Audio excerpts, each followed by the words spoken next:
Guys, in this video, I will show you how you can uncap FPS on Delta Force. So without further ado, let's get started. First of all, go in game, then go to a graphics settings and screen.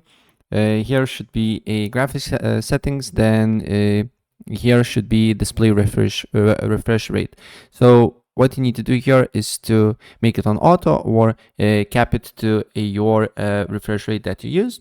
I like to cap it on my basically with my monitor refresh rate, and then here make sure it's unlimited here, or your amount of FPS that your monitor is getting out of match. This means in the menu it really doesn't matter, it can be 60, but also make sure that backend frame rate also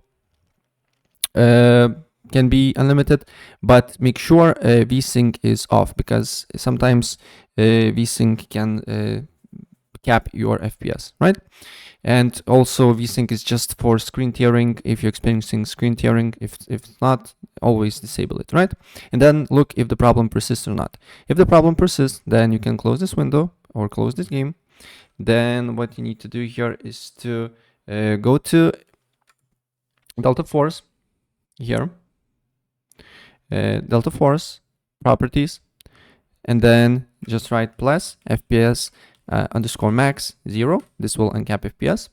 And then if it's not working, then what you need to do is to go to display settings, then go to and look for your advanced display, then select right monitor, and then select maximum amount of hertz that you're getting here. Then open up NVIDIA control panel.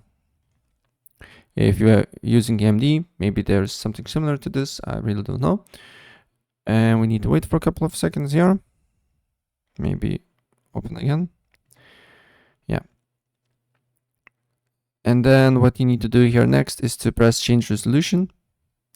Then make sure here maximum amount of hertz is selected. Then go to manage 3D settings. Then here you need to change the things. So first one, max frame rate, make sure it's off, because we set up everything in game. Then as you can see here, there is preferred refresh rate, make sure it's highest available, and VSync is off. And then you should select the right amount of FPS or just uncap it. So yeah, that's basically it.